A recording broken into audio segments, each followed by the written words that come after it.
Hello and welcome, everybody. Welcome to the No Name Music Cast. My name's Tim, and this is Joy. And here at the very top of the show, I believe Joy has some music news for you. Music news. Well, sadly, it's another obituary. Oh, crikey. So I'm going to open it. I already know Tim knows where this is going, and I'm probably going to let Tim speak a little bit more heavily on this because this person was very known in the guitar world. So this is guitarist, songwriter, and singer Robbie Robertson. Are you familiar with him, Tim? Yeah, absolutely. We lost him this week. Famously, the singer and guitar player and songwriter of the band called The Band. The Band. Yeah, they're a sort of American-Canadian band.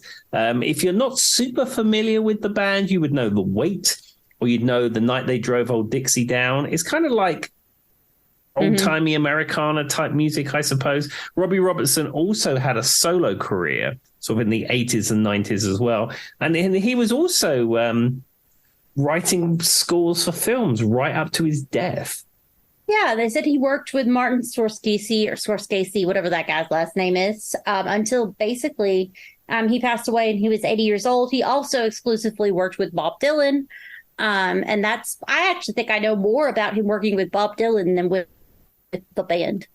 Yeah, I have an album which is like Bob Dylan and the band, and the band served as a backing band to Bob Dylan. Didn't even know that. Yeah, in the 60s. And I don't know whether they were the band first and then they sort of joined up with Bob and was his backing band, or whether they were just Bob's backing band and then sort of just went off and did their own thing. But as I said, I've got a live album of them, which is them backing up Bob Dylan, and it's actually really good.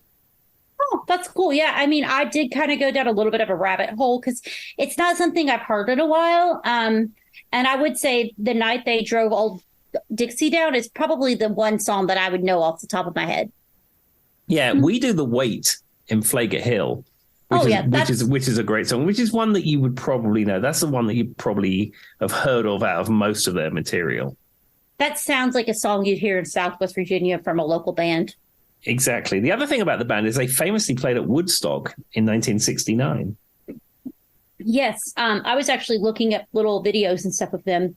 And there's a video that's pretty good of them at Woodstock. Of course, Woodstock footage is Woodstock footage. You get what you get.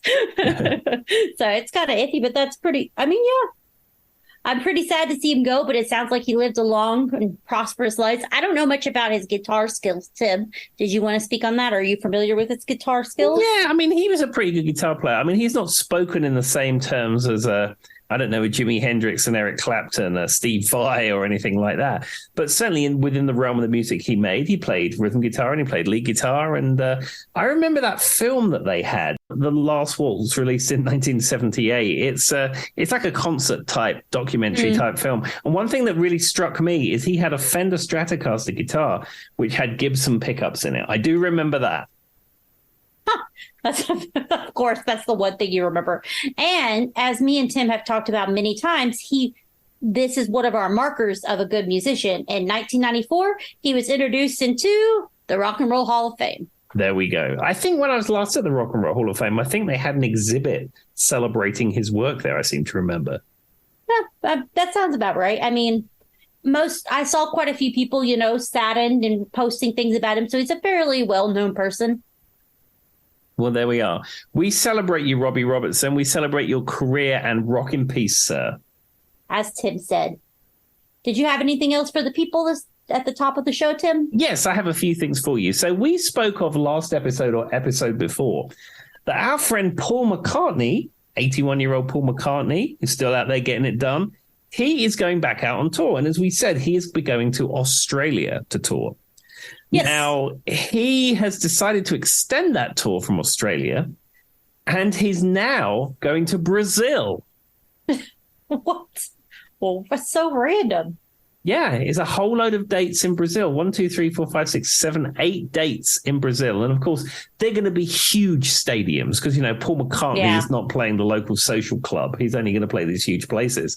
But yeah, he's excited. I saw the video he posted on Instagram where he was telling everyone how excited he was to go back to Brazil. And he played there before and he loved it so much. And the Brazilian fans were so good to him. And he just wanted to go back and rock out again. And next, we're gonna hear that he's like going to like the Antarctic, like he's just taking a dart and throwing at a map, and wherever it lands is where he's gonna go to. I don't know, just random. Have you ever seen that video of Metallica in Antarctica? Yes.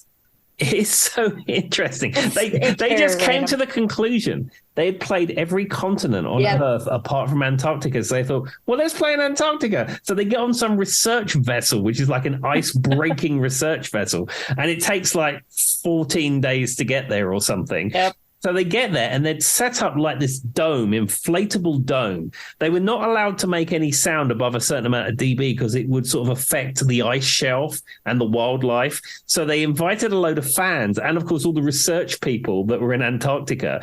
And it was like a silent disco where everyone was wearing headphones and having the best time ever, but it was completely silent in the tent.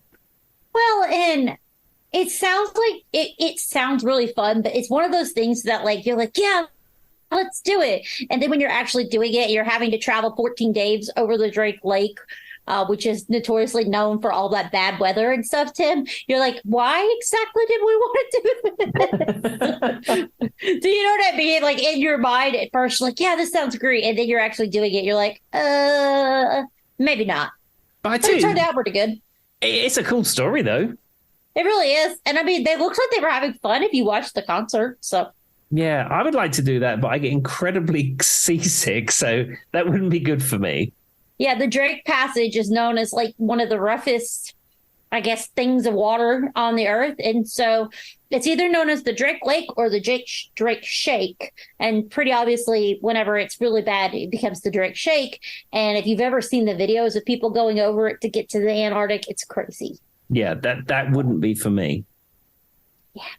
And so you have to fly. I don't know if you know this. You fly all the way to the south, at like the end of the earth, as far as like South America goes. Mm-hmm. And then you get on a boat or a cruise or whatever you're taking as your vessel over to the Antarctic. Yeah, incredibly cool. Would love to do it. On a practical level, it will never happen because I get seasick. I get seasick on the Isle of Wight ferry, and that is a reference for our friends in the UK who would know exactly how short that journey is. Fair enough. See, I just don't do it because I just don't think that. I feel like the Antarctic is already kind of having a rough go of it. I don't think it needs any more humans messing with it. No, that's true. I think the folks who are there doing research and stuff probably need to be there. But like you say, as a tourist destination, probably not. I mean, it's just a global warming, climate crisis, all these things. And then all these animals that this is their habitat. In my conscience, I can't bring myself to do it. But for those who want to do it, I won't judge you. Have fun. There we are. All right. Do you have anything else? Yep. I have one more piece of music news, though. I may have mentioned this before, but the Sammy Hagar era of Van Halen up to now has not been very well respected. It's all David Lee Roth. And then the very last incarnation of Van Halen did have David Lee Roth as the frontman. But of course, there was a very popular and very successful era, which was the era with Sammy Hagar. Now, as we know, Eddie has passed a number of years ago, so it's now in the hands of Wolfgang and Alex. And there'd been some rumblings about reissuing. Why can't I speak this evening, Joy? My brain never works for speaking. Maybe you're taking on my issues. I don't know. There we are. Reissuing. There we are. There'd been some talk about reissuing the Hagar era of Van Halen. And, nothing much happened. They came out with the live album as a record store day thing, but people thought that was it. But no, this week it's all official. The Sammy Hagar era remasters are here. So they have remastered all the albums from the Sammy era. There's 4 albums in total. And they're also coming out with a rarities disc, which really isn't that rare because I have all those tracks already. But for some people, they may be rarities. But yeah, they've all been remastered. It's coming out in a CD box set, and it's also coming out on vinyl too. Now, the interesting thing about the vinyl set is that For Unlawful Carnal Knowledge and Balance are what they call in the record collecting community unobtainium. So currently, if you wanted to find either of those on record, they were only pressed in Germany, and you are looking for Balance maybe $700-800, and For Unlawful Carnal Knowledge, you're looking in the $400-$500 range. So currently they're like stupid expensive. Yeah, so you said that on that one episode about CDs. Yeah. So the fact that you can get all of the Sammy era records in a box for $124 is like, yeah, sign me up for that. So Tim signed up. Yeah, it comes out 2 days after my birthday. So maybe there's a pre-order already been placed in this house for the CD set and the vinyl set. Now, as I said, I'm not really into the vinyl anymore, but I really need Balance and For Unlawful Carnal Knowledge on record just because. So they're coming. So I listened to one track that they've released to streaming, which is Humans Being, which is from the Twister soundtrack. And that's one of these rare tracks that isn't really that rare. And I listened on my really good headphones, and they've done a really good job. Because certainly in the Sammy era, Michael Anthony on the bass was always very low in the mix. You couldn't really hear him. And there was always this thing about, was it even him playing bass? Because Eddie probably could play bass better than Michael Anthony could. I mean, I don't want to blow my own trumpet, but I could probably play bass as good as Michael Anthony. But I can't sing those high harmonies like he does. And that's what gives the Van Halen sound. And I think Eddie used to get frustrated because, you know, when you're a lead guitar player, playing bass to some degree is not terribly difficult. I mean, there are virtuoso bass players and there's bass players with feel and groove and stuff that I could never approach. But rock and roll bass, playing with a pick, it's not super hard if you can play guitar. So he would often play a lot of bass on the song, especially as it was his studio. Yeah. So you always thought, well, is it really Mike or is it Eddie playing bass? You never really knew. But anyhow, whoever's playing bass, and you hope it's Mike, on this song in particular, it's really prominent in the mix. And it just sounds so much clearer and it just sounds so much better. So I'm hoping that a lot of these Sammy era remasters have come out really well. Yeah, I mean, it seems like when they do these remasters, you get a better idea of like the way the sound is layered, if that makes sense, because you can kind of pull back each piece.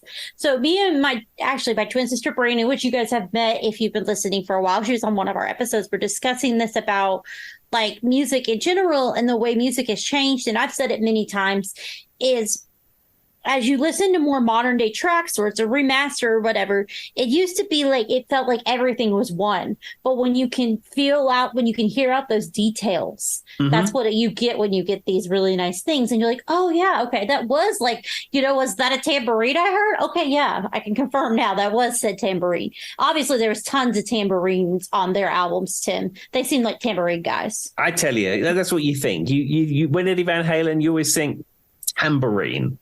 Yes. And he, for those who don't know, he's actually a virtuoso on the tambourine. It's true.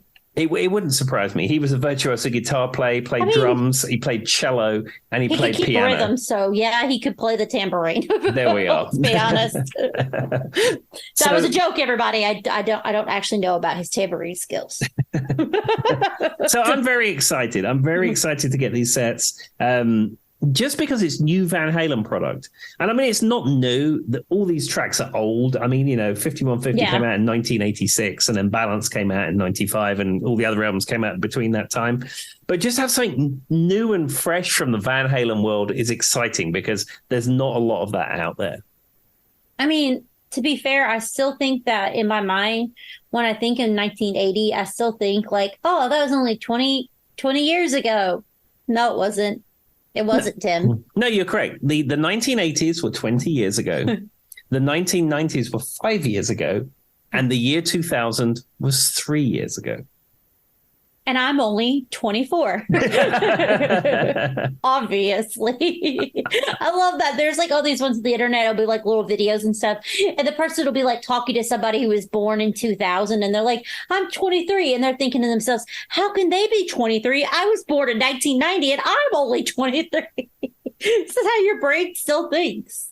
I read something today about Back to the Future. So like, if Back to the Future was made today, Marty would be traveling back to 1996. Oh, my Lord. And with that, Joy and Tim feel old. All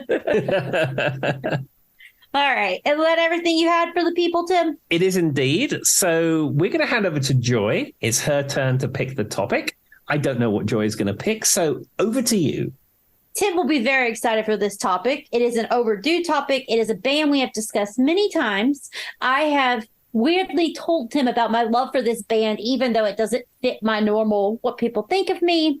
I grew up, and it was the first band that I can say from 1975 up to about 1995. I owned every album that they ever had. This is AC/DC. Yay!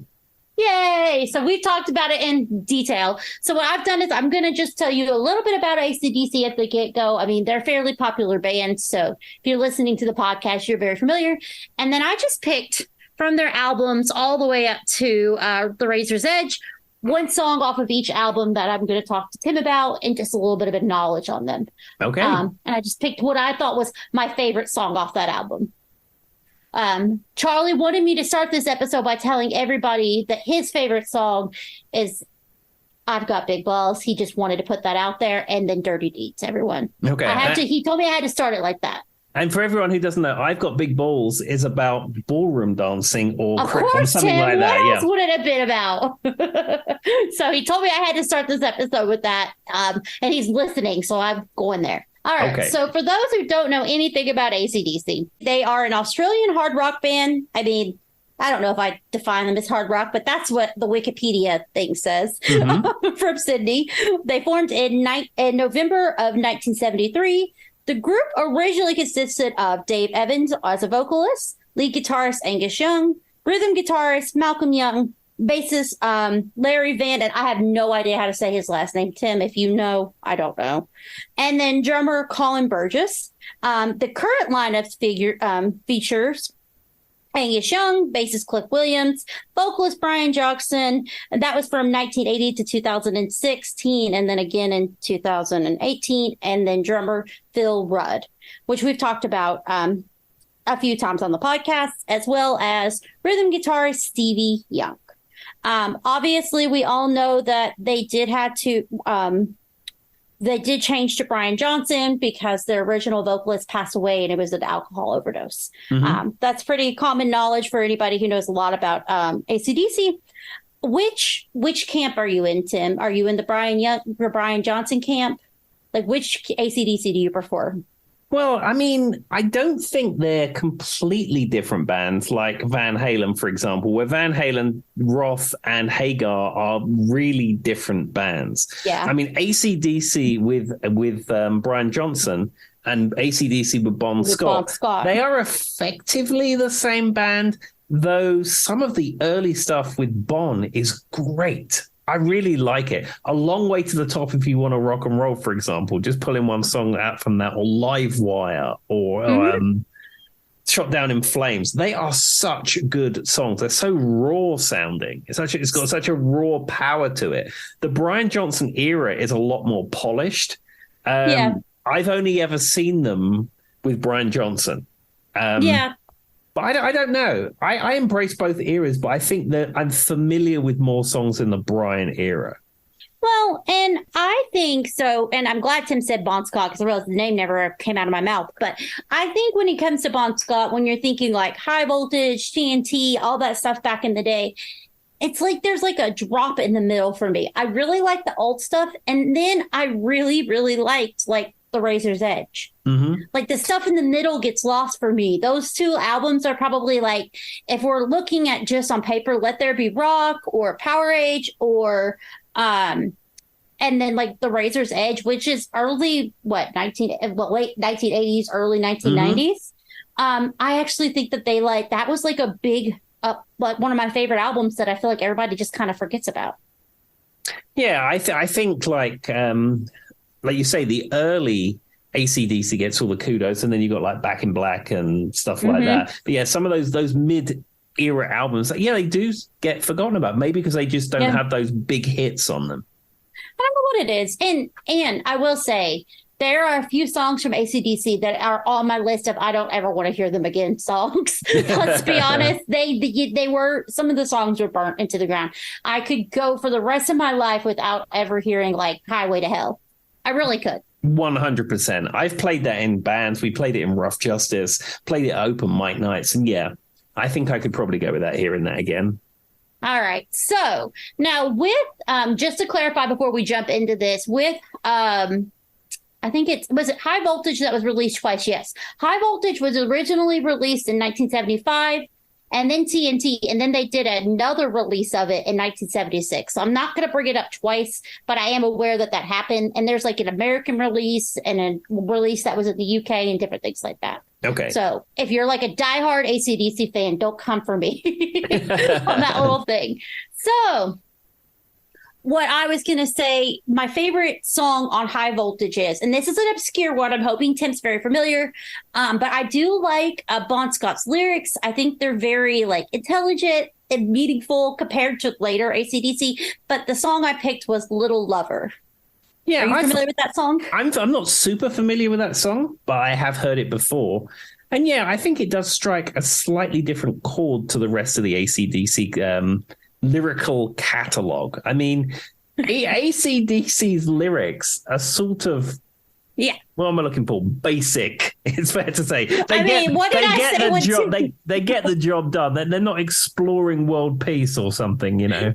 And they tend to have really long song titles, like to tell you exactly what the song's about. Can I sit next to you, girl? Like, that's the song title. And like, so like, but this one, I mean, this one's still, oh gosh, I just remembered, Tim. He will not be named because we don't speak of this person. He's horrible is mentioned in that song. Oh, really?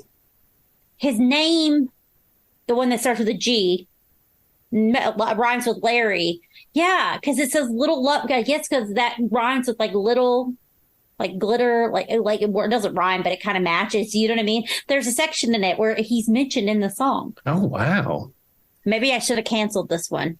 Well, now, I mean, it's there. I mean, you know, everything that person did is absolutely terrible. But, you know, back in the day, nobody knew that. And then to include that person's name in a song, they probably thought that was funny. Well, and it just says something, and hold on, let me bring it up, because I haven't thought about the lyrics of this in a while. I'm giving it a goog, everybody, live on air. All right. So it says, you had my picture on your bedroom wall next to blank. Yeah. I was standing on the stage playing rock and roll. So it's just a reference that he had his picture on the wall at some point. Yeah. What you going to do about it?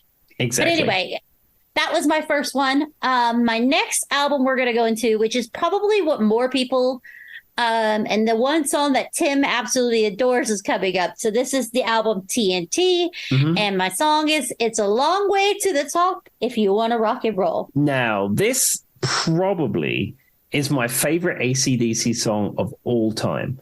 Not only is it a great song, it's a Bon era song. It has bagpipes on it, and it's Bon who's playing the bagpipes on it. It's double or triple tracked or something, but the bagpipes are my favorite part of the song, though. Those bagpipes, every time they come in, it's such a good, like, hype moment. Yeah. Have you ever seen the video for it? Yes, many times. And the video is great. They're on some kind of trailer being towed down like a main road. And I think it's in Melbourne, though I'm not entirely sure. And like they hadn't even developed the AC/DC logo yet. It's just like AC/DC written out, you know, playing tonight or something on a piece of card stuck on the back of this trailer. Angus literally looks like he just came from school. Because as we know, the reason that Angus dressed like a schoolboy is because in the early days of the band, he literally would come straight from school and he'd be wearing his school uniform. So he looks like he's just come from school. Bon has got such a cheeky look in his face. The way he addresses the camera is hilarious. I mean, like, he was destined to be a star. He really was. And they're doing this song and this trailer's going down the road and people are following behind us. And at some point he puts the bagpipes on. And of course, they're just miming to the track. But it is great. Everyone should go and check the video out because it is so good. I can agree with Tim on that one. It's one of those ones that I've watched over and over again. And every time I watch it, I notice a little new detail. And I do think Tim's, but I did find out this little fact, this little tidbit that I thought was really sweet. So Tim pointed out the Bon Scott thing. Did you know that Brian Johnson never wanted to perform It's a Long Way to the Top if you're going to rock and roll? Because he thought it was in bad taste, because that's kind of like Bon Scott's song about all the hardships and the stuff they went through as rock and roll musicians. And obviously, Bon Scott passed away of alcohol poisoning. We talked about that already. And so he said he was in bad taste to perform that song. I thought that was kind of sweet. Yeah, because I don't think I've ever heard it played in the contemporary era of AC/DC. Now, one thing is that I just brought the lyrics up to this song. Because for me, I consider this song a handbook. Now, if you're in any kind of part of the entertainment industry, whether you're in a band, whether you're an artist, whether you're an author, whatever, it doesn't matter. This song serves as a handbook. This is everything you need to know. And I'm going to read the lyrics, okay?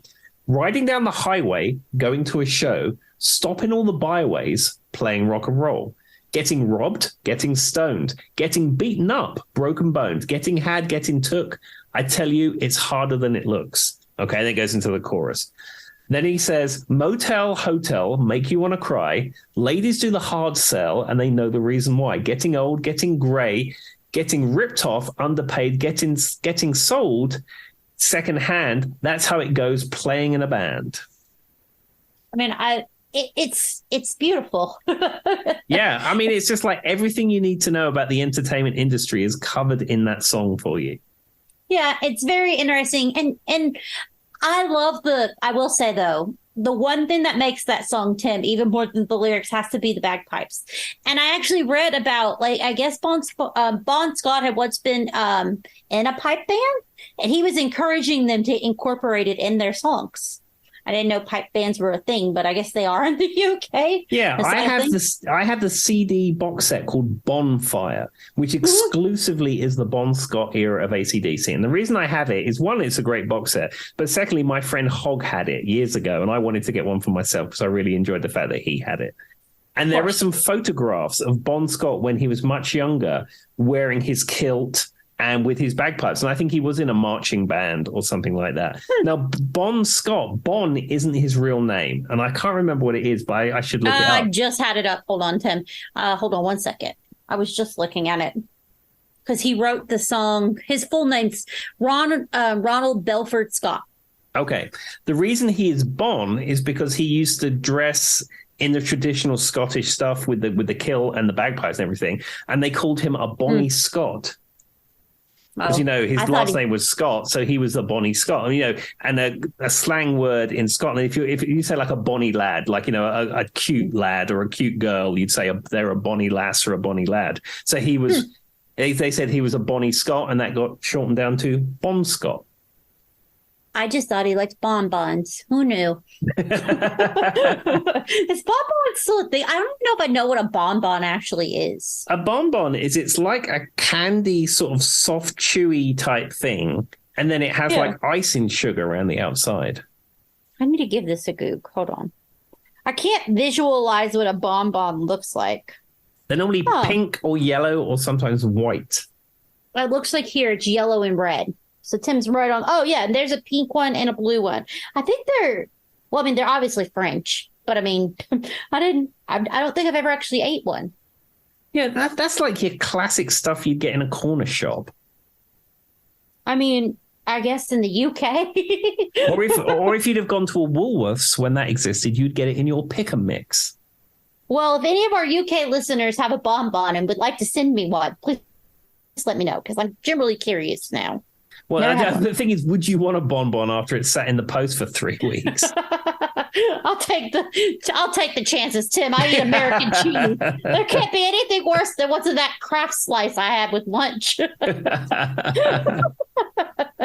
right, so on to our next album. The next album is Dirty Deeds Done Dirt Cheap, but the song I chose is Ain't No Fun Waiting Around to Be a Millionaire, which also is about how to become like when you're being a musician, Tim, like waiting around to be a millionaire. Yeah, it's another one of these songs. Maybe Bon was famous for this, or being very autobiographical. Maybe he was very much ahead of his time with his lyrics. I don't know.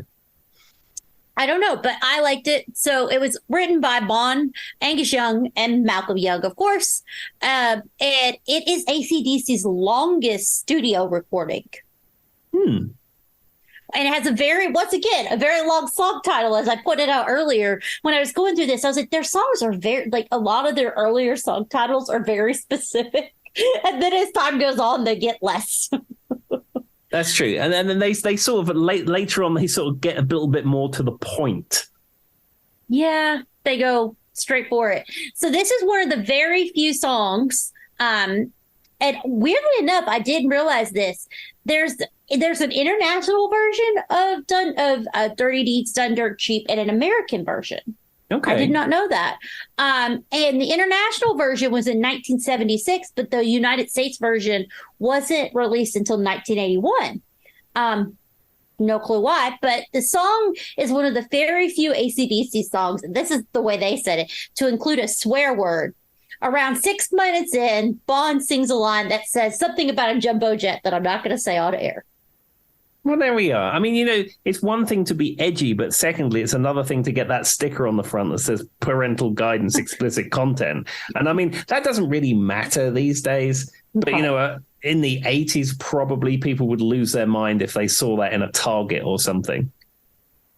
Well, it makes me wonder if that's why it was released in the UK before it was released in America. Because as Tim knows, we tend to be a little bit more, I don't want to say prudish, but, worked up about things like that. Yeah, I mean, there's that whole thing with Tipper Gore in the 80s, and they said the parental guidance things and backwards masking, and it's like, come on. Well, anyway, but yeah, there you go. So the next album we're going to run into, and probably about where most people are going to be like, oh my God, this is what I love. So the next album is Let There Be Rock, and the song is Dog Eat Dog. Yeah, that is a good track on this album. I mean, you can't. This is like your definitive AC/DC. Do you have the rest of the track listing from that album?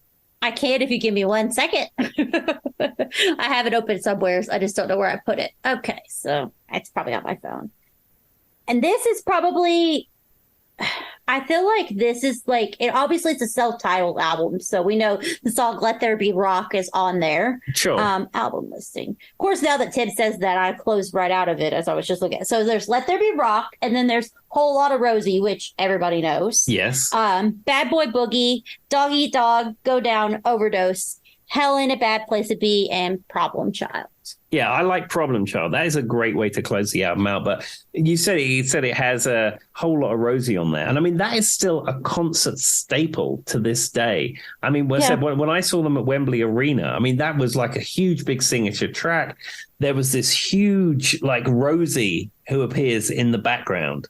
Yeah. Well, I will say, so I think Dog Eat Dog was originally on like what would be considered the B side, because it's not like a huge song, but it has that incredible guitar riff. Do you know what I'm talking about, Tim? Yeah. That is like, I absolutely love that. That's probably one of my favorite. If I had to pick like a favorite guitar riff, that one like is up there. Yeah. How he does it, I don't know. Tim probably knows, but that's one of my favorites. Yeah. One thing I wanted to say about Whole Lot of Rosie. Now, this is covered on the Bonfire box set. There's an interview with Bon Scott on one of the discs. I love that it's called Bonfire. Yeah. And they ask him about the origins of Whole Lot of Rosie. And apparently when they were starting out early on, there was a fan groupie they had whose name was Rosie. And she was an incredibly large lady, but she loved the band. And she had like a very small apartment close to a club they used to play all the time. And she always wanted to take members of the band back to her place. And apparently where she lived was very small and she was a very large lady. So you'd go back there to drink or whatever. And then it'd be time to have some fun with Rosie. And often they'd want to leave. But they said that the room was so small and she was such a large lady, it was almost impossible to leave. So they just had to, get down to business. That's horrible. I mean, I wonder if she knew, like, hopefully she never knew that while she was. I mean, what a terrible thing to hear about yourself later on. Like, think about it, Tim. You'd be like, well, crap. I thought they enjoyed hanging out with me, but dang. Okay, yeah, that would suck. All right. So I will say, Dog Eat Dog, though, was basically played on every tour. This is just a weird fact before we move on, Tim. Was played on every tour until 2010 that AC/DC ever did. And then they finally dropped it. It was like the only song that consistently played since it came out on every tour until 2010. No, that's interesting. I wonder whether they performed it on the fabled Axl DC tour. Are you familiar with Axl DC? Yeah. Yes, I am. I don't know what to think of it, though. It was a huge concert tour that was booked. Brian Johnson was having a problem, I believe, with his hearing, I think. I don't think it was his voice. I think it was his hearing. And, of course, the tour was booked and they was going to cancel it. And then they asked Axl Rose to fill in. It's nothing against Axl Rose specifically, but he has a very distinct voice that is Axl Rose. Mm-hmm. I don't even know if it's it is singing, but it's not like technical singing or anything. There's just a sound that's Axl Rose. And it feels like to me, it would be very overpowering of what you know with AC/DC. Yeah. I mean, it's not a classic AC/DC voice from either era, but it's still a rock and roll legend. And I think if I had tickets for AC/DC and Axl Rose was fronting it, I'd probably still want to see that. You're right. The more I think, I would want to see it just to say I saw it. Like, that would be, even if it's no good, I'd be like, well, I was there. That's kind of cool. Yeah. But I heard. Yeah, I don't know how the rest of the band felt about it, because I know Cliff Williams, after that tour finished, said he retired. He said he was retiring from music. And then, of course, they went out and toured again after that when Brian Johnson came back. But maybe it created a little bit of a rift in the AC/DC camp. I don't know. Yeah, it's possible, but maybe it was, and it was hearing loss, Tim. I do know that. He was suffering from complete hearing loss. And the doctor basically said, don't step back on stage if you ever want to hear again. Yeah, well, I can tell you, I've been at Wembley when they were sound checking Angus Young's guitar rig. And then we may have covered this before, but normally if you go to a concert, almost always there'll be a wall of amplifiers, traditionally Marshall amplifiers, the black cabinets with the right script, your classic Sound of Rock amplifier. You go to a concert and there'll be 15 stacks of Marshalls on one side and there'll be stacks on the other side. And it's a theatrical backdrop. And in most instances, there's 2 cabinets plugged in, 3 cabinets maybe plugged in, and most of it's coming through the PA and monitors and stuff like that. You may be miking the cabinets and there may be some tone coming off those cabinets, but it's not what the audience is supposed to hear. You go to see AC/DC, that whole rig is plugged in. Every cabinet is live. Every head on stage is powered up. Everything is going. And when I went to see them, Jesus. Angus's guitar tech comes out with the famous red SG. The PA is off, so it's just what's coming off that backline. He strikes like an E chord or an A chord, and I was about halfway back at Wembley, and you could feel your chest shake with the volume that was coming off that backline. I was like, goodness me. And this is why I wear earplugs when I go to concerts now, Tim. Yeah, you have to. And I didn't when I saw AC/DC, and I suffered a temporary hearing shift in one ear for months after the fact. The actual deafness in the ear went after a few days, but the ringing and the block feeling, it was months. And it's just, especially when the cannons go off at the end for those about to rock, it's just I don't know how many dB it was, but it was not a safe level. I don't think the health and safety executive, or OSHA, depending on what side of the Atlantic you are, would not approve of that. I just love how you're like, well, yeah, and the cannon. Like a literal cannon. Yeah, they close their concerts with cannons going off. I know, but it's as if it couldn't get any louder. Oh, let's just pull out the cannon now. Oh, Lord. All right. So this is about where I think that some of it gets a little muddy for me, and where, like I said, it doesn't pick back, these tracks are kind of in that middle range I was talking about. But the next album is Power Age, and the song I picked was Riff Raff. Yes, that is a famous song. It's a famous song from the Freak Jam. I don't know whether our friend John the Hare listens to this podcast, but he famously performed Riff Raff and was not very happy with it. I thought he did a good performance down at the Jam, but for many years after the fact, he spoke about how he was not happy with his performance of Riff Raff. And this was when we had the Jam in West Drayton. So that was a while ago. So basically, it's the fourth track on the album Power Age. It's a live performance of the song was recorded in the Apollo Theatre in Scotland, and it is the first track off their live album, If You Want Blood, You Got It. The live performance of Riff Raff in the Apollo Theatre was also filmed in 1978 and then released again on DVD in DVD Family Jewels. I don't know what that means for some company that is DVDs, but I have seen this version in 2005. Have you ever seen the live version of the Apollo, Tim? Yes, I have a copy of that. Yes, it's actually really cool. I like it. And that's I probably know that version or have seen that version because it comes up like in my playlist more than like what you get off just the regular Power Rage album. Absolutely. Now, I would say with Power Rage, my favorite track on there is Gone Shooting. That's a good one, too. I debated that one as well. Yeah, Gone Shooting is from the Beavis and Butthead soundtrack. Beavis and Butthead Do America film, I think. Yes. It's on that soundtrack.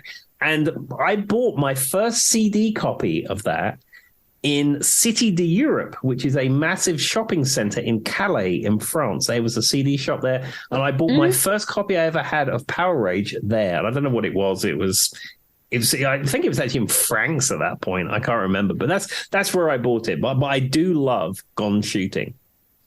Used to work, Tim. So like now when I went to England and I went to France and I went to Spain, they're all part of the European Union. Yeah. Right. So you could pretty much just flow between the countries and no big deal. But when they weren't part of the European, did you have to show your passport at each country? So how did that work? If you're in Central Europe, I think they call it the Schengen area, I think it's called. You can drive much like going between states. So you can go to Belgium, you can go to France, Germany, Austria, Switzerland, etc. And you just drive down the interstate or highway or whatever it's called. And it'll just say like, welcome to Belgium, welcome to Germany. There's no passport control. There's no nothing like that. Even when England was part of the European Union, they had a slightly different arrangement where when you crossed into France on the tunnel, or if you got a ferry or something like that, you had to present your passport. Now, they didn't stamp it like they do when you go to a different country like, I don't know, America, Australia, whatever like that. But you still have to present it. Gotcha. See, I remember I was disappointed in a way the first time I went to Europe because I wanted a stamp for every country, and I found out you don't get a stamp for every country. I was like, but I went to 3 countries. Why do I only have 1 stamp? That's it. Yeah. I mean, if you'd have flown into those countries where you, at the point of entry, they would have stamped your passport. But if you fly into France and then you get a coach trip to Belgium, you're not going to get a stamp in it. Yeah. We did a train through the Alps or whatever from Spain to France, and I didn't get one. The only time that I think they did stamp, I guess they probably would have stamped it when I landed in, because we flew, because, everybody goes into Germany. So I know I have when I go to Germany, I always end up in Munich. I never go to Frankfurt. It's always Munich. So I have at least 3 Munich stamps. I know that much.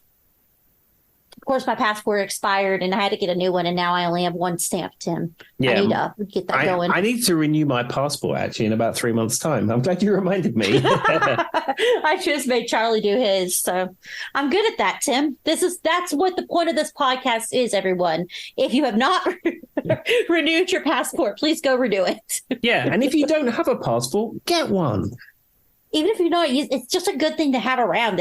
I mean, what? It's like $90, I think, in America. Well, I looked at the renewal fee for my passport. So my US passport is still in date, and you just send it off and what have you. I think it was 150 or 140 or something like that. I mean, I think I renewed mine in 2019. So who knows when, you know what I mean? Right before I went to Greece, I had to renew mine. But I always don't fall for the stupid thing where they take your picture, though. They will charge you an arm and a leg to take a picture this big. You can use an app nowadays, Tim. Well, I tell you a pro tip for that. Go to CVS. CVS do passport pictures, and they will take it for you, and they will print it, and it's like $6 or something. Versus if you go when you're at the post office. So here's in America, I don't know how it works in other countries, but you can go to the post office to do your passport, which I'm sure Tim knows. But if you let the passport people take your photo, it's like $30 for a photo this big. It's ridiculous. The other thing, if you were applying for a US passport and you're in the UK, it's a different size of picture than a UK passport. And you have to go to a certain kind of person who can take that photograph in a slightly different shape and size. Because when I was applying for a green card, the photograph size is the same as a US passport. What you have to, what they put in the actual green card and passport is different because it's scanned. But what you provide for your application has to be a certain size. And I had to go to some place up in London that could take the photograph and print it in the exact size required. And I had to research it and find out how to do it. So that's just a pro tip for all you US citizens living in the UK that might need to renew your passport. You have to do that. What a very specific group of people who are listening to this podcast. Where do you go in the UK to get your passport, Tim? Like, is it the post office? If I remember the last time I did it, I think I got a form at the post office and I think you send it off. I think. I mean, basically, that's what you do here. They just send it off for you. I mean, my UK passport expired 10 years ago, and I really have no desire to ever renew it, so I have no idea. I mean, I was just curious if that's a universal standard thing or whatever. All right. So now that we educated everybody on passport usage, let's go back. And the next album is Highway to Hell.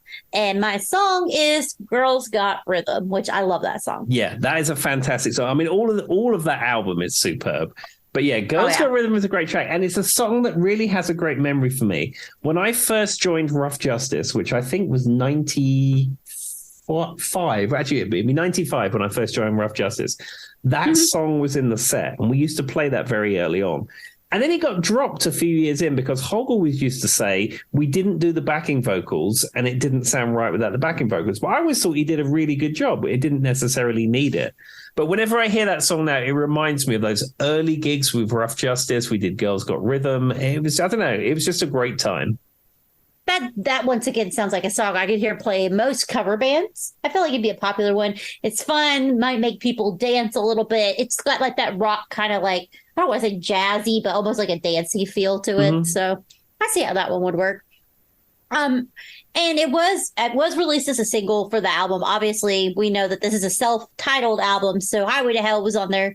There's also A Walk All Over You, Touch Too Much, Beating Around the Bush, Shot Down in Flames, Get It Hot, If You Want Blood, You've Got It, Love, Hungry Man, and Night Prowler, which is a great way to end that album. But that's a very long song. It's like 6 minutes long or something. Exactly. And also Shot Down in Flames. That was another song we used to do in Rough Justice. So you guys were very, this was a very influential album for you, Tim. Yeah, Hogg always used to say he liked a bit of Akka-Dakka, and it really introduced me to the band because, as I've said many times before, my musical upbringing was pretty much 80s pop and listening to pop radio. And I only really got into rock music when I started playing guitar around the age of 13. And even up to this point, 96, 95, 96, there was a lot of rock bands that I hadn't really had a huge exposure to. It's just that we didn't have that kind of music in the house growing up. You know, there wasn't your streaming services or your YouTube to discover things. It would just be things that people would lend you or things that you would buy. And I don't know, it was a real introduction to the world of AC/DC. And of course, I know it now and I know the albums and I love it, but I don't know, it just, those songs really take me back to that era. Well, I will say that's interesting. I would say AC/DC is a huge staple in the Southern Hemisphere of America. Like the South is big on their AC/DC, I would say. It's not a band though that I really grew. It's interesting you say that though, because my parents were more, I heard more 80s, Motown, that kind of thing is what was played more in my house than like AC/DC. But one, I can tell you exactly how I became. I'll give you guys my obsession whenever it came to be with AC/DC. So the first album I ever got was For Those About to Rock. Probably that I used to, when my mom would take me to the store, I never wanted to buy like a toy or anything like that, Tim. I wanted a CD. I got, when I was from about 10 years old up, after I got my first CD player, mom take me to the store, give me a CD. And CDs were only like $16 back then, but they do start to get costly, you know, when you've got twins who always want a CD every time you go to the store. But I picked up that album. And from there, I was just sold. I don't know what it was. I think probably the next one that I may have got was like Stiff Upper Lip. like Tim made a joke about the cannons. I remember for those about to rock, is like the album cover is the cannon, of course. And yeah, I think that for those about to rock is what I had to hear it once, and then I was just sold. Nobody was listening to it at house. I just started picking up their albums, and then I got it. There was the internet at this point, but it was a very slow dial-up connection, so it took me time. But then I went online and figured out who they were, what they were, and one album after the next. I just had to have it. I can honestly say it's probably the only band that I owned every album from like 1970 to 1990. Yeah, sometimes it just connects with you, especially like you said, you didn't want toys, you didn't want bits and bobs from the shop, you just wanted a CD, and that's probably where I was coming from too. Yeah. I mean, if you wanted to get me a gift, get me record vouchers, as they were called at the time. Mm-hmm. Well, and my mom was pretty good. I didn't always get one, but she was pretty nice because my mom's a big, and I think she liked that it was music too, because both my parents are big into music too. It's like that was like our thing. I will say though, the first album, Tim, still stands true, and it's the reason I'm doing this podcast. It's the most iconic album of all time. The first album I ever owned, Tim, was the Sabrina the Teenage Witch album that I made you listen to, and then I got Selena, and then I had, I think, a Christina Aguilera CD. I remember those three. I got it for Christmas with my CD player and my headphones, and it was Selena and it was Sabrina the Teenage Witch. And the rest is history. I went from Sabrina the Teenage Witch to every album AC/DC ever heard. See, you can like what you like. There we are, and that's fine. Whatever you like is perfect. Anyway, so we're going to move along. We were just talking about Highway to Hell was the last one. Yep, Girls Got Rhythm. So the next one is Back to Black. And my song is What Do You Do for Money, Honey? Yeah, that is a classic song. It's not a single as far as I know. I think it's an album track. Now, one thing that you should note about Back in Black.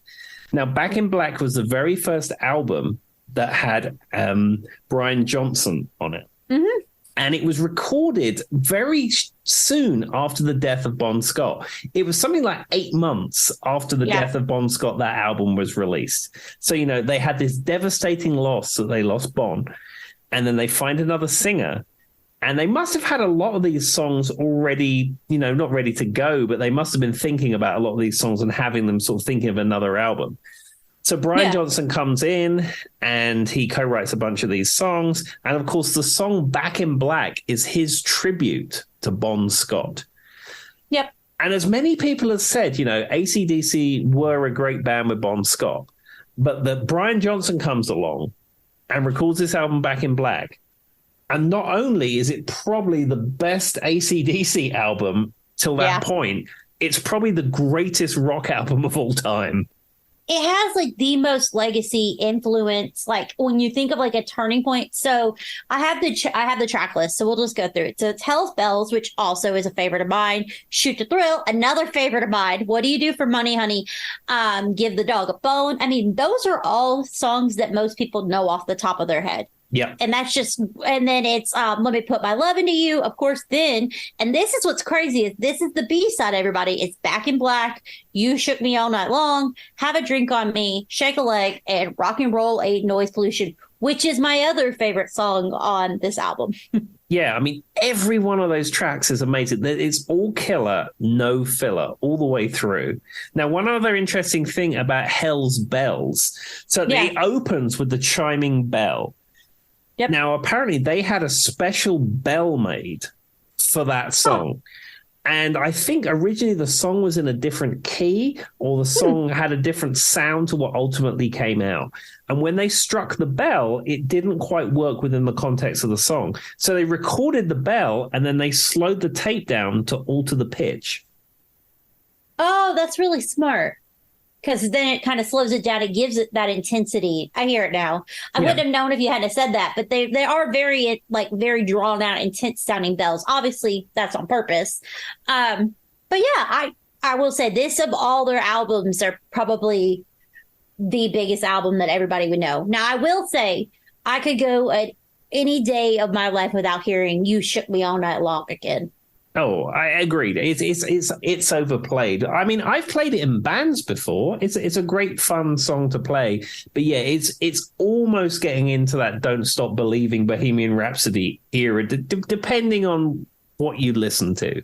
Well, I think that in the South, like where I'm from, it's a very popular song, and I could see doing cover bands in this area, it would come up a lot. But see, Have a Drink on Me, that it's so much better to me than the You Shook Me All Night Long. Like I think that's what it is.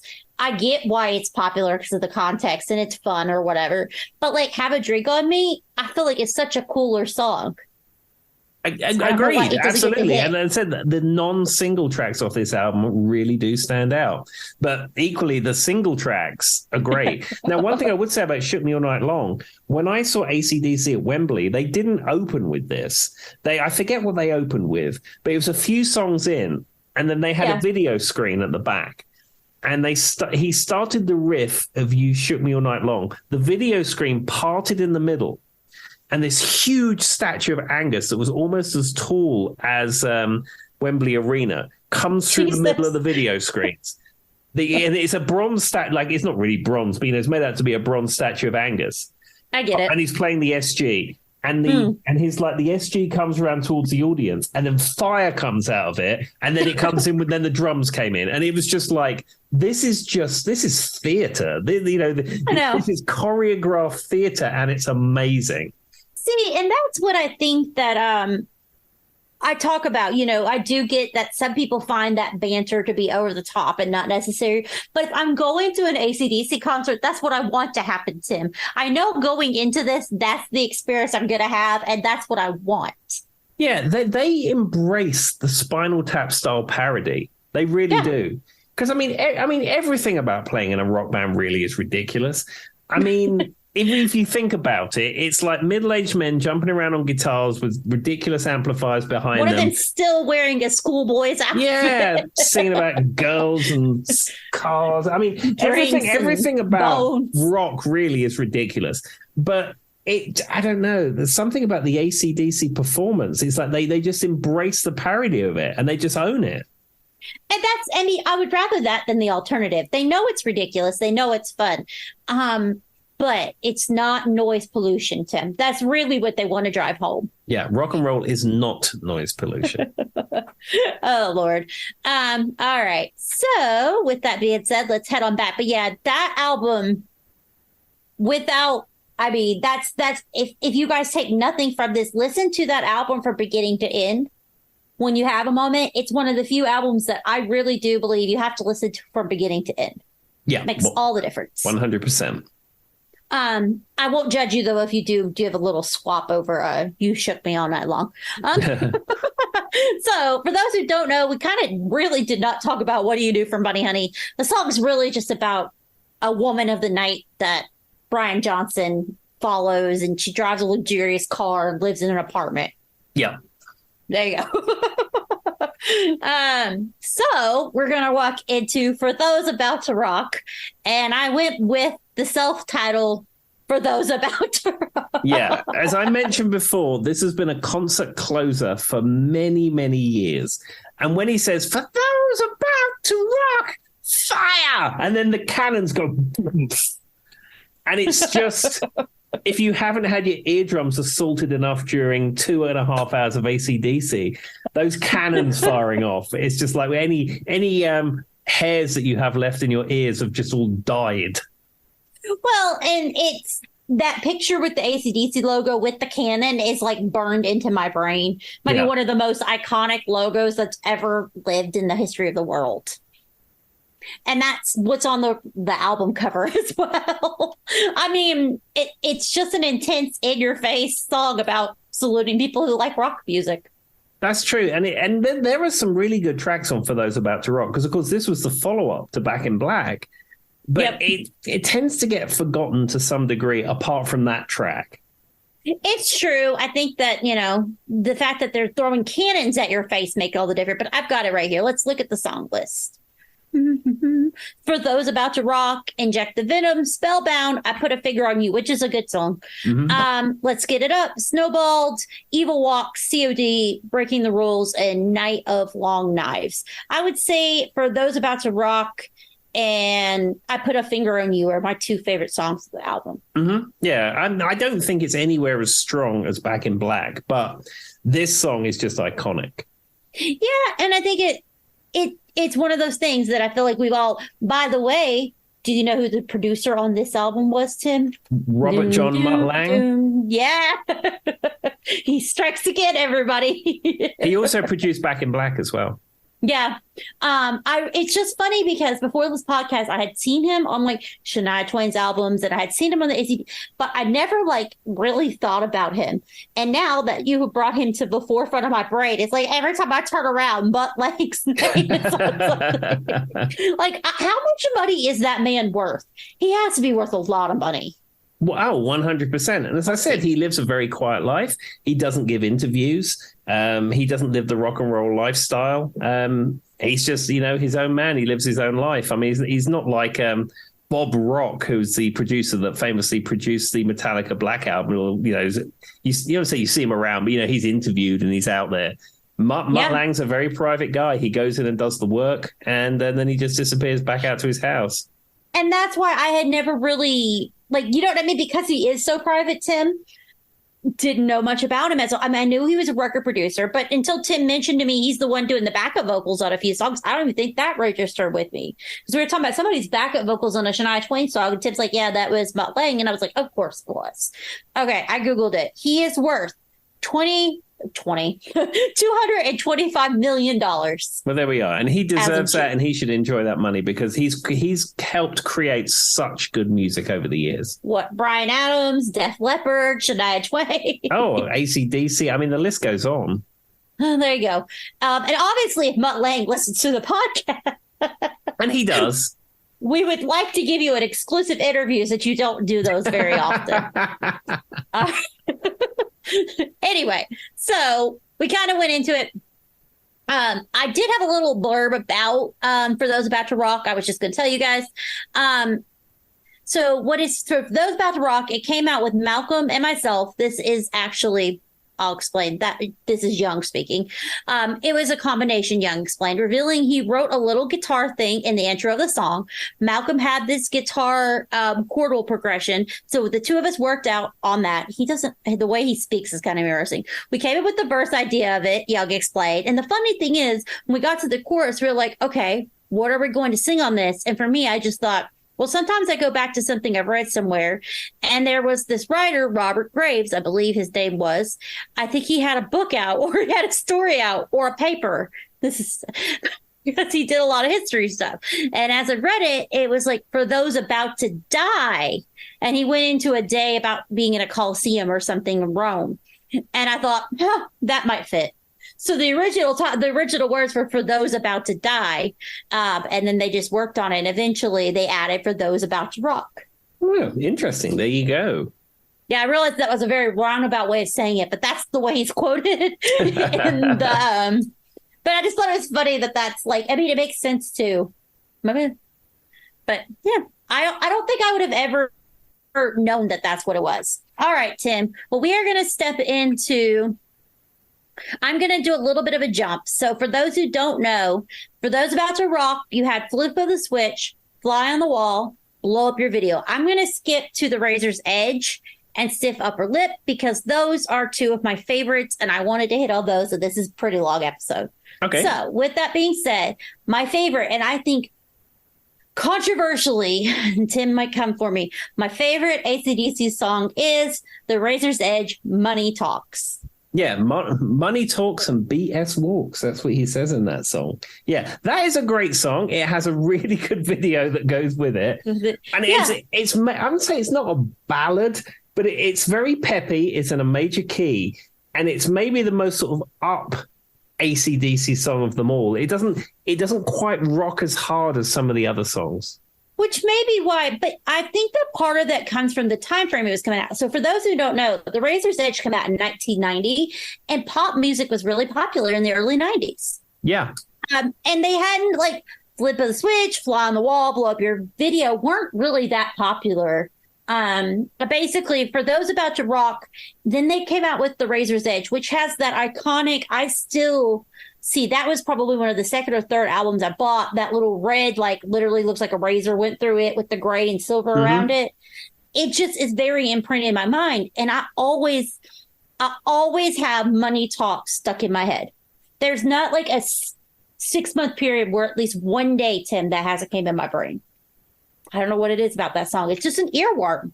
Yeah, it just connects with you. Now, I would say from The Razor's Edge, as much as I like Money Talks too, for me, the standout track here has to be Thunderstruck. Now, I love Thunderstruck. The interesting thing about Thunderstruck from a guitar perspective, that intro, in the video, he's hammering on with his left hand and his right hand is in the air. That is not how it's played. To play it, you can sort of do it with hammer-ons with your left hand, but it doesn't play clean. To make it sound right, you have to pick it with your right hand. But there's a whole, legion of guitar players who have only ever seen the promo video for this and assuming it's a hammer-on. It's not a hammer-on. It's done with a pick as well. A whole legion of guitar players. Yeah. I thought about Thunderstruck, but I had to go with Money Talks. Now, I thought Tim may bring up Mistress for Christmas, which is a great Christmas song. Oh, it's so festive, Mistress for Christmas. It really is. What says Happy Holiday?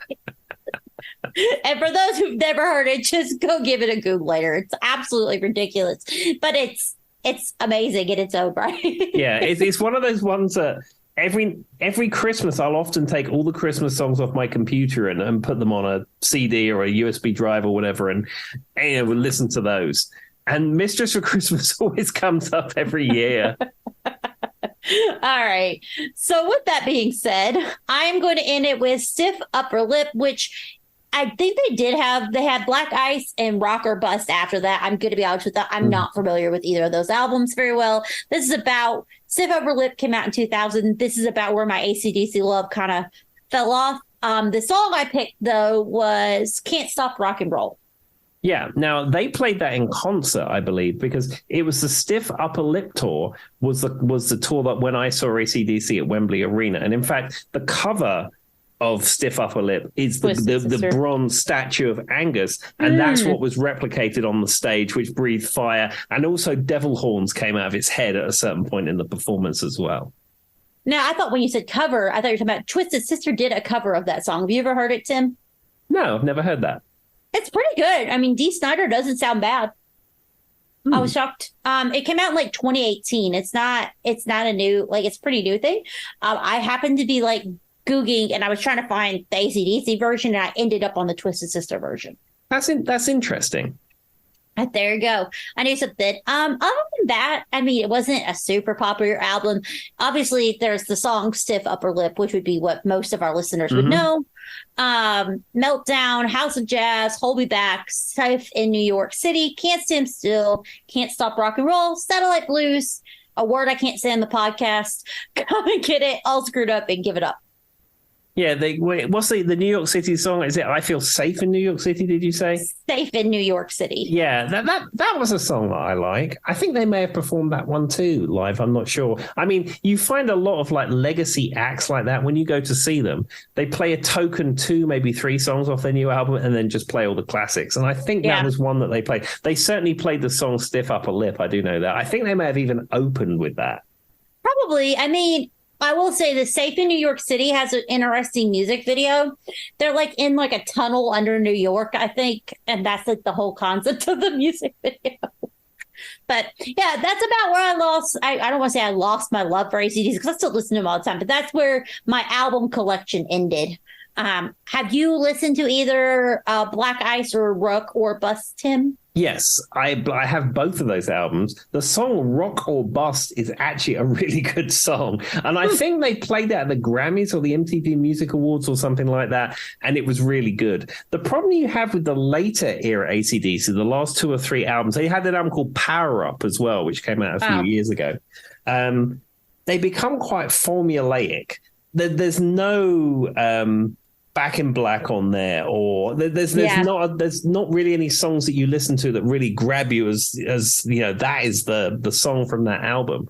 They sort of get into a little bit of a kind of formula with that stuff. And I mean, if we're being honest, most AC/DC songs are much the same. And there's a joke going around that AC/DC have been releasing the same album for the last 30 years, but it's a great album.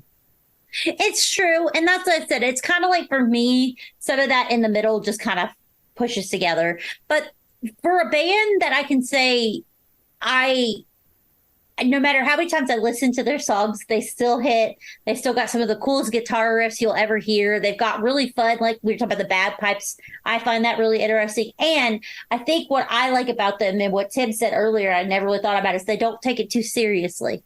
Mm-hmm.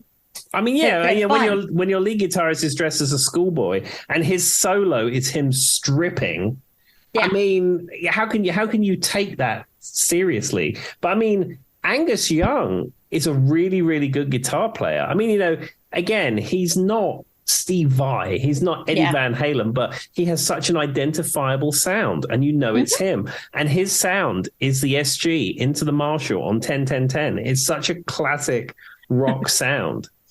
Oh, well, with that, Tim, for those about to rock, we salute them. Do you have anything else for the people? Yeah, all I would say is, just as a roundup, 2 videos to watch. These are my video recommendations for AC/DC. 1, you need to see It's a Long Way to the Top if you want to rock and roll, which we spoke about earlier. Also, you want to find the version of Thunderstruck live from River Plate. Now, I think this was somewhere down in South America, and it was on a tour, I don't know, probably 20 years ago at this point. Huge stage, huge audience. But the interesting thing about this, and you should watch this, there's a camera tower halfway back filming everything going on. And and when the song starts, when the drums kick in and the bass kicks in, it goes to the shot off the camera tower. And there's probably 50, 60,000 people in the audience. The sheer amount of people jumping up and down shakes the camera tower. And if you look at the top of the stage, you will see that the camera tower is shaking. Oh, God, if you're up there, you'd probably be terrified. That doesn't surprise me, though. I imagine their concerts can get a little unruly. Well, no, I mean, when I went to see them, everyone had a great time. I mean, but I mean, I didn't mean it in a bad way. I just mean like over the top. Yeah, and everyone has the Angus like devil horn lighty up things. I mean, it's superb. As I said, it's high theater, is what it is. There we are. Well, I love a good high theater, and with that, I guess it's bye, everybody. See you later. Bye bye.